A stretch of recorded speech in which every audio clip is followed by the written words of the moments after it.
পিতামাতার যে মমত্ববোধ ছাত্রদের প্রতি থাকে অতটুকু মমত্ববোধ হয়তো আমাদের নেই, কিন্তু পিতামাতা এবং পরিবারের পর ছাত্রদের যদি কেউ আপনজন থেকে থাকে তাহলে সেটা শিক্ষকরা। কাজেই এই অল্প দিনে আমাদের যে বিপুল সংখ্যক ছাত্রের প্রাণহানি হলো, আমি সেই প্রাণহানিতে মর্মাহত, ক্ষুব্ধ এবং শোকাবহ। আমি আমার মূল বক্তব্যে যাওয়ার আগে কয়েকজনকে একটু ধন্যবাদ জানাতে চাই যে গতকালকে খুলনা বিশ্ববিদ্যালয়ের 2-3 জন ছাত্র অ্যারেস্ট হয়েছিল। আমারও যাওয়া উচিত ছিল, আমি যেতে পারিনি, অনেকেরই যাওয়া উচিত ছিল। আমি সেই সমস্ত শিক্ষকবৃন্দ যারা সারাদিন থানায় অবস্থান করে ওই ছাত্রদেরকে মুক্ত করার জন্য সক্রিয় ভূমিকা রেখে পুরো শিক্ষক সমাজের দায় কিছুটা হলেও মিটিয়েছেন, আমি সেই শিক্ষকদেরকে প্রথমেই ধন্যবাদ জানাতে চাই। আমার অন্তঃস্থল থেকে সেই শিক্ষকদেরকে প্রথমেই ধন্যবাদ জানাতে চাই। একই সাথে সারা বাংলাদেশে বিভিন্ন ইউনিভার্সিটিতে শিক্ষকরা এই ছাত্র নির্যাতনের বিরুদ্ধে দাঁড়িয়েছেন। বিভিন্ন ইউনিভার্সিটিতে ছাত্ররা পুলিশের হাত থেকে ছাত্রদেরকে শিক্ষকরা ছিনিয়ে এনেছেন। আমি সেই শিক্ষকদেরকেও আমার অন্তঃস্থল থেকে ধন্যবাদ জানাতে চাই। এখন আমরা যদি দেখি যে ঘটনাটা আসলে কি হয়েছিল, আমাদের স্বাধীনতা যুদ্ধের মূল প্রতিবাদ তো ছিল বৈষম্যবিহীন।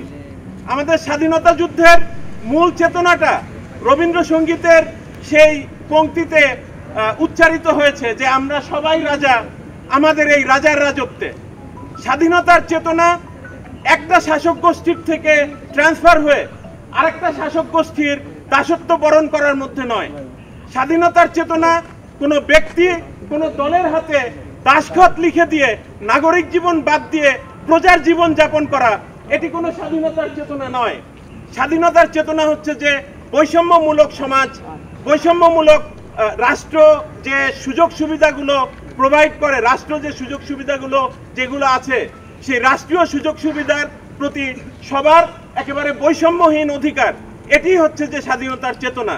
এবং ছাত্ররা কোটা আন্দোলনে কে করেছিল? অনেকেই বলেছে যে এর মধ্যে অনেক ছাত্রই চাকরি পাবে না, অনেকেই বলেছে যে এর মধ্যে অনেক ছাত্রই তারা এই দেশেই থাকবে না।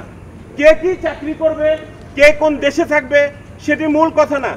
মূল কথা হচ্ছে যে রাষ্ট্র যে সুবিধা নাগরিকদের জন্য প্রোভাইড করে বা সরবরাহ করে সেই সুবিধার প্রতি সবার সমান অধিকার থাকতে হবে। এবং কোটা আন্দোলনটা সেই সবার সমান অধিকার নিশ্চিত করার জন্য একেবারে অরাজনৈতিক একটি আন্দোলন, শান্তিপূর্ণভাবে একটি আন্দোলন চলছিল। সেখানে ক্ষমতাদর্পী শাসক মহলের উস্কানিমূলক, চরম উস্কানিমূলক, তুচ্ছতাচ্ছিল্যমূলক এবং হচ্ছে যে কুরুচিপূর্ণ কিছু মন্তব্যের কারণে ওই ওই বারুদে স্ফুলিঙ্গের সংযোগ হয় এবং তার ফলে আমরা দেখেছি যে কত তাজা প্রাণ এখানে ঝরে গিয়েছে। আমরা ব্রিটিশ আমলে যদি দেখি, ব্রিটিশ আমলে একেবারে যুদ্ধাবস্থা বাইরে আন্দোলন দমনের জন্য যেটাকে সবচাইতে নৃশংস ঘটনা হিসাবে অভিহিত করা হয় জালিয়ানওয়ালাবাগ হত্যাকাণ্ড। ওই জালিয়ানওয়ালাবাগ হত্যাকাণ্ডের যে আন্দোলন, সেই আন্দোলনেও এত লোক শহীদ হয়নি। আমাদের পুরো যে আমরা যে পাকিস্তানের নাগপাশ থেকে মুক্তি পেয়েছি, ওই স্টেট অফ ওয়ার 25শে মার্চের আগের থেকে যেটা শুরু হয়েছে, তার আগেও যে আন্দোলন, এতজন ছাত্র শহীদ হয়নি। বাংলাদেশ স্বাধীন হওয়ার পরে এই ঘটনার আগ পর্যন্ত কালেকটিভলি আমরা যদি ফিগার নেই, এত ছাত্র কখনো মারা যায়নি। এত ছাত্র মারা গেল, তাতে আমাদের আমাদের যে ক্ষমতাদর্পী মহল কোনো রকম কোনো অনুতাপ, কোনো রকম কোনো দুঃখ, এগুলো আমাদের চোখে পড়ছে না। বরং আমরা দেখতে পাচ্ছি কি যে 16 বছরের এই যে আমাদের সবার সামনে রংপুরের যে আবু সাইদ মারা গেল, আমরা সবাই সারা বিশ্ব ভিডিওতে দেখেছি যে রংপুরের আবু সাইদ কিভাবে মারা গিয়েছে।